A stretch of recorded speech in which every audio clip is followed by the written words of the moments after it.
आज हम लोग महात्मा गांधी के जीवन से संबंधित कुछ बातें देखेंगे और बिहार के संदर्भ में उनकी योगदान और भारत की आज़ादी में उनकी जो योगदान है उसको देखेंगे। एक क्विक रिवीजन हम लोग लेके चलते हैं, उसके बाद हम लोग ब्रीफ में पहले देखेंगे, ठीक है। तो सबसे पहले महात्मा गांधी की जन्म की बात करते हैं। तो महात्मा गांधी की जन्म 2 अक्टूबर 1869 ईस्वी को हुआ था और उनके पिताजी का नाम करमचंद गांधी था, उनके माताजी का नाम पुतलीबाई था और उनके पत्नी का नाम कस्तूरबा गांधी था। उनके 4 पुत्र थे, हरिलाल, मनीलाल, रामलाल और देवदास। उसके बाद याद रखिएगा एक उनके 5वें जो पुत्र थे, जो उनके अपने पुत्र तो नहीं थे, जिनका नाम यमुनालाल बजाज था, वो अपने पुत्र जैसा ही उनको मानते थे। ये तो हो गई उनकी छोटी सी एक जीवनी हो गई। आगे हम देखते हैं महात्मा गांधी की जो उच्च शिक्षा हुआ है वो लंदन में हुआ है और महात्मा गांधी लंदन में ही अपनी उच्च शिक्षा प्राप्त किया, वकालत की पढ़ाई की और वहाँ से फिर 1893 ईस्वी में पहुँच जाते हैं दक्षिण अफ्रीका। दक्षिण अफ्रीका में भारतीयों के साथ वहाँ जो अंग्रेज सरकार है बहुत अन्याय कर रही थी और उनके ऊपर अत्याचार कर रही थी। उनको देश दक्षिण अफ्रीका से भगाने की बात चल रही थी, उनको भगाने जा रहा था, उनको ज़बरदस्ती अपने साथ एक पासपोर्ट और या फिर उसको एक पहचान के रूप में एक सरकार ने जारी किया था पहचान पत्र, उसको रखना पड़ता था। उनको काम के बाद उनको मासिक जो वेतन होते वो उसको पूरी दिया नहीं जाता था। इन सब कारणों से महात्मा गांधी जो है कोई बात के बारे में पता चला कि भारतीय कुछ लोग हैं जो दक्षिण अफ्रीका में बहुत अंग्रेज सरकार से प्रताड़ित हो रहे हैं। तो इनसे आज़ादी के लिए महात्मा गांधी पहुंच जाते कहाँ पे, तो दक्षिण अफ्रीका पहुंचते हैं। दक्षिण अफ्रीका जब पहुंचते हैं 1893 ईस्वी में, तो वहाँ पे मोहम्मद नाम के जो एक व्यवसायी थे, भारतीय व्यवसायी थे, उन्होंने सारे बातों को बताया।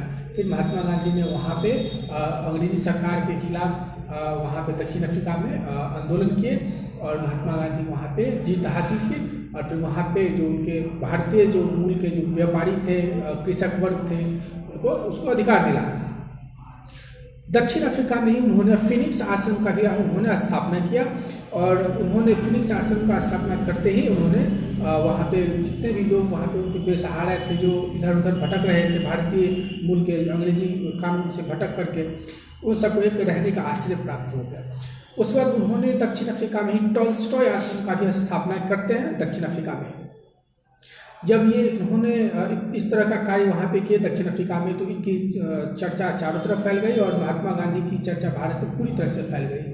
फिर सन 1915 ईस्वी को महात्मा गांधी भारत आते हैं और भारत जैसे ही महात्मा गांधी पहुँचते हैं, तो महात्मा गांधी के पहुँचते ही देश देश के हर लोग वहाँ पे जमा हो जाते हैं उनसे मिलने के लिए, उनको देखने के लिए, उनको समझने के लिए, उनको सुनने के लिए। इसी क्रम में भारत में भी अंग्रेजों का बहुत दबदबा था। भारत में एक अधिकार कायम कर रखा था अंग्रेजों ने, भारतीय अधिकारों को हनन कर रहे थे। इसी में बिहार का जो संदर्भ हम लोग देखते हैं, चंपारण में एक अंग्रेजों ने एक पद्धति स्थापित किया हुआ था जिसको 3 कठिया पद्धति बोलते हैं। अब ये 3 कठिया पद्धति क्या होता है? 3 कठिया पद्धति के अनुसार भारतीय किसानों को, खास करके चंपारण के किसानों को 20 कट्ठे खेतों में 3 कट्ठे उनको नील की खेती बोना पड़ता था। इसे ही 3 कठिया पद्धति कहा जाता था। तो इसको बात ये आती है कि इसको करने से दिक्कत क्या है? दिक्कत आखिरकार ये है कि चंपारण में जितने भी किसान थे, इंडिगो की खेती करना अनिवार्य कर दिया था अंग्रेजों ने। अब ये इंडिगो क्या होता है? यही इंडिगो को अंग्रेजी नाम है, इसको हिंदी में हम लोग कहते हैं नील।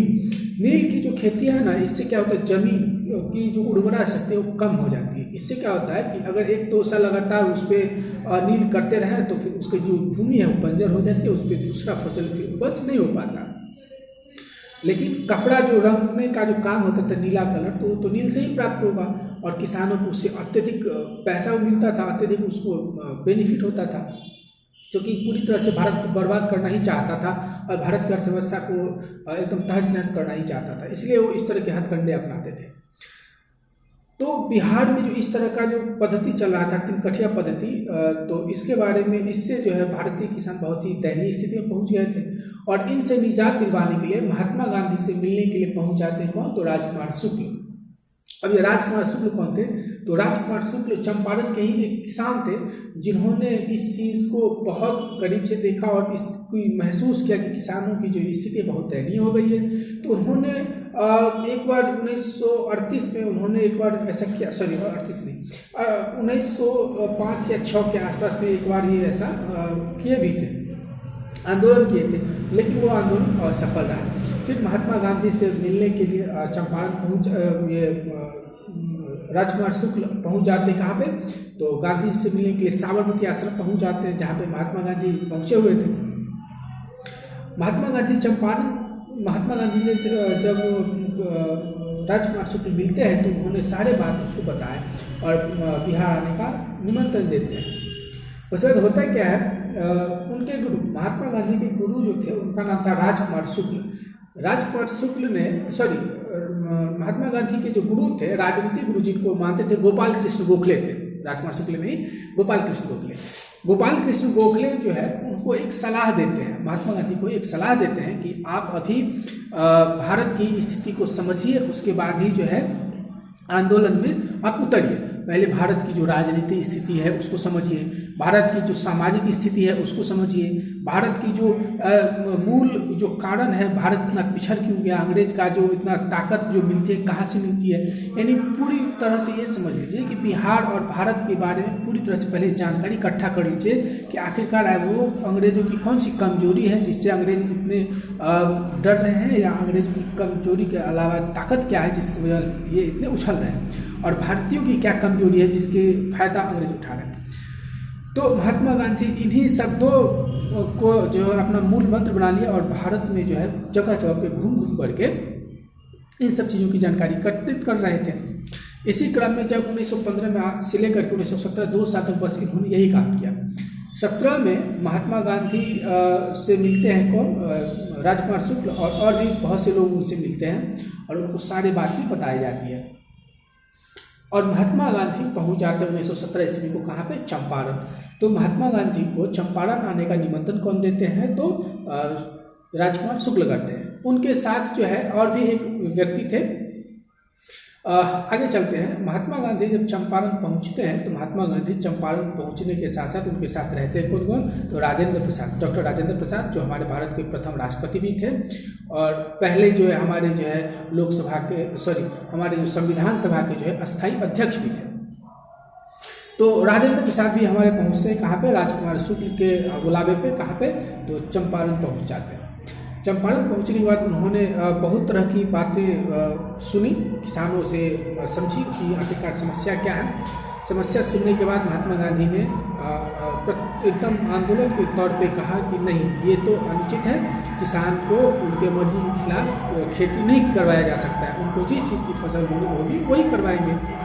और महात्मा गांधी ने किसानों से कहा कि आप लोग को इच्छा है नील की गोद खेती करने की तो कीजिए, अन्यथा नहीं कीजिए, आपको कोई ज़बरदस्ती नहीं कर सकता है। साथ ही आप लोग को अतिरिक्त जो टैक्स देते अंग्रेजों के द्वारा मांगा जाता है वो भी आप नहीं दें। और महात्मा गांधी की इन बातों को सब लोगों ने समर्थन किया और फिर उन्होंने टैक्स देना और नील की खेती होने से इनकार कर दिया। इस बात को देखते हुए महात्मा गांधी को अंग्रेजी पुलिसों ने उसको गिरफ्तार करने की धमकी दिया और उनको चंपारण से वापस चले जाने की अपील किया, अन्यथा नहीं जाने पर उनको जेल में डाल दिया जाएगा।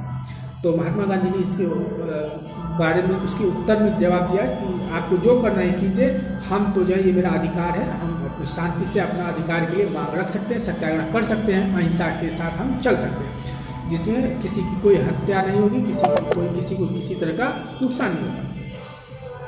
तो इस तरह से अंग्रेजों ने तब भी उनकी बातों को नहीं माने और ऐसा कहा जाता है कि इस आंदोलन में महात्मा गांधी को पुलिसों और अंग्रेजी पुलिसों से बहुत तरह की दुखों का सामना भी करना पड़ा और कई बार उनको प्रताड़ना भी किया गया। ऐसा माना जाता है कि महात्मा गांधी को इस चंपारण सत्याग्रह में जान जाने की भी डर थी और अंग्रेजों से झड़प हो गई, जिसमें महात्मा गांधी की जान जो है एक बत्तख मियाँ नाम के एक किसान ने बचाए हुए थे। तो ऐसा माना जाता है कि बत्तख मियाँ जो है महात्मा गांधी की चंपारण सत्याग्रह में जान बचाई गई थी। तो यहाँ तो हो गई। उसके बाद महात्मा गांधी तभी अहिंसा का साथ नहीं छोड़े, क्योंकि वो अहिंसा के पुजारी थे। उन्होंने इसका सत्याग्रह का साथ नहीं छोड़ा और लगातार वो चंपारण सत्याग्रह में बने रहे। तत्पश्चात क्या हुआ, लंबी लड़ाई के बाद महात्मा गांधी को वो सफलता मिल जाती है और उसके बाद इस इस चीज़ की जांच के लिए अंग्रेजों ने एक कमेटी बिठाया और कमेटी ने, अंग्रेजों द्वारा बनाई गई कमेटी ने पाया कि वास्तव में किसानों की स्थिति बहुत ही दयनीय होती है, इसलिए किसानों से नील की खेती नहीं करवाना चाहिए। और जब ये केस जीतते हैं महात्मा गांधी, और इसी के साथ महात्मा गांधी ने 3 कक्षा पद्धति को चंपारण से मुक्त करवा दिया। महात्मा गांधी जब 3 कक्षा पद्धति को मुक्त करवाया तो इसकी चर्चा भारत में दूसरी जगह भी, भारत के सुदूर वर्ग में भी, सुदूर क्षेत्र में भी इसकी चर्चा पहुंचने लगी, फैल गई। उसके बाद एक और सत्याग्रह हो जाती है, अहमदाबाद मिल मजदूर की घटना। तो महात्मा गांधी की जो पहला जो सत्याग्रह था भारत में, वो चंपारण सत्याग्रह ही है, और चंपारण सत्याग्रह महात्मा गांधी का पहला सत्याग्रह था। दूसरी बात जो है, महात्मा गांधी जो है, जब इस चीज़ की चर्चा चारों तरफ फैल गई तो अहमदाबाद मिल मजदूरों ने महात्मा गांधी को ये शिकायत किया कि हम लोग जो है हम लोगों की भी दुख को आप निवारण करें। महात्मा गांधी अहमदाबाद पहुंचते हैं, वहाँ के मिल मजदूरों से बात करते हैं और फिर पता चलता है कि आखिरकार वहाँ पे अहमदाबाद में एक प्लेग बीमारी फैल चुका था, चारों तरफ फैली हुई थी प्लेग बीमारी, जिससे और दूसरी बात की उस मिल में काम करने वाले जो मजदूर थे उनकी वेतन भी क्या थी, बहुत ज़्यादा कम थी, जिससे उनके परिवार का भरण पोषण बहुत मुश्किल से हो रहा था। तो मिल मजदूरों ने अपने मालिकों से, यानी अहमदाबाद की जो मिल है उसके मालिक से कहा कि मेरी वेतन बढ़ा दीजिए और या नहीं तो हमें प्लेग बोनस दीजिए ताकि मेरा परिवार अच्छे से चल सके। परंतु मिल मालिक ने स्पष्ट रूप से मना कर दिया कि आपको काम करने हैं तो कीजिए, अन्यथा हमारे पास वर्करों की कमी नहीं है, हम दूसरे वर्कर को बहाल कर लेंगे। तो ऐसे में तो गड़बड़ हो जाएगी, एक तो काम भी चला जाएगा, ऊपर से जो भी मिल रहा है उसको वो भी नहीं मिल पाएगा। मजदूरों को बहुत बड़ी विडंबना थी, छोड़ भी नहीं सकते और कर भी नहीं सकते। ऐसे स्थिति में एक रास्ता उनको दिखा महात्मा गांधी का, कहते हैं कि डूबते को तिनका की सहारा, और महात्मा गांधी वहाँ पे पहुँच जाते हैं अहमदाबाद मिल मजदूर के पास। अहमदाबाद मिल मजदूरों के जब दुख सुनी तो महात्मा गांधी ने भी आग्रह किया वहाँ के मालिकों से, मिल के मालिक से, लेकिन मिल के मालिक ने कहा कि नहीं, आप जो है इस तरह के कार्य नहीं कर सकते, आप मिल मजदूरों को एकत्रित करके और हमारे मिल को बंद करने की कोशिश कर रहे हैं, हम आपके ऊपर में केस कर देंगे, अन्यथा आप जो है यहाँ से जाइए। आप उसको क्या पता कि महात्मा गांधी खुद बैरिस्टर की पढ़ाई करे हुए लंदन से, और उसको कौन डिगा सकता है। महात्मा गांधी ने कहा कि देखिए, आप शांति से सत्याग्रह हम लोग कर रहे हैं, आप जो है जो सत्य है उसका साथ आप ही दीजिए, आप वास्तव में प्लेग बीमारी बहुत भयंकर है, आपको बोनस देना ही चाहिए। मिल मालिक ने नहीं माना और उनके ऊपर में केस फाइल कर दिया। फिर केस चला गया कोर्ट के अंदर। कोर्ट में जाकर के इस चीज़ का निर्णय हुआ कि महात्मा गांधी और उनके जो मिल मजदूर है, जो जिनके साथ ये सत्याग्रह कर रहे थे, वो बिल्कुल जायज़ है। और पहली बार ऐसा हुआ है, पहली बार इतिहास में ऐसा हुआ था कि जिन्होंने केस किया, जिनके ऊपर में वो खुद हार गया और जिनके ऊपर में केस किया था वो जीत गए। और पहली बार कोर्ट ने यह आदेश दिया था कि आप मिल मजदूरों को सबसे पहले तो आप प्लेग बोनस भी दीजिए, और दूसरी बात कि आप इनकी सैलरी भी 29% बढ़ाया गया। यानी पहली बार ऐसा हुआ था कि अचानक किसी भी मजदूर के सैलरी में इतनी बढ़ोतरी हुई थी। डायरेक्ट 29% की सैलरी में बढ़ोतरी किया गया और साथ में उनको प्लेग बोनस भी दिया गया। और ये थी महात्मा गांधी की दूसरी विजय, जिसको हम लोग क्या बोलते हैं, अहमदाबाद सत्याग्रह बोलते हैं। अहमदाबाद मिल मजदूरों के साथ सत्याग्रह दूसरी हो गई। तीसरी जो है उस वक्त खेड़ा सत्याग्रह हो जाता है। खेड़ा में क्या होता है, खेड़ा सत्याग्रह में किसानों से अंग्रेज अतिरिक्त टैक्स वसूलते थे अलग अलग किस्तों पे, चाहे फसल हो या फसल ना हो। किसानों के साथ एक मजबूरी थी कि जितनी फसल होगी उसके ऊपर में वो लोग टैक्स देते थे, परंतु यदि बाढ़ के कारण या सुखाड़ के कारण उनके पास फसल नहीं हो पाती थी उतनी, तो उसके बाद भी उन्हें अत्यधिक टैक्स देना ही पड़ता था। ये तो सब कदाचित अनुचित ही था। और अहमदाबाद की ही तरह वहाँ के किसानों ने, खेड़ा के किसानों ने पहुँच जाते हैं महात्मा गांधी के पास और महात्मा गांधी को कहते हैं कि हमारी समस्या का निदान कीजिए।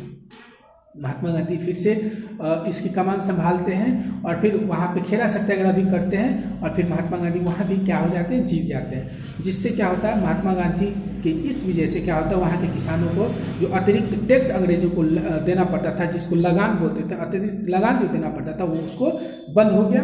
और साथ ही जो अतिरिक्त गलत तौर तरीके से अंग्रेजों ने पैसा वसूल कर लिया था, टैक्स ले लिया था, उनको भी महात्मा गांधी ने किसानों को वापस दिलवाया। तो ये महात्मा गांधी की सबसे बड़ी जीत थी।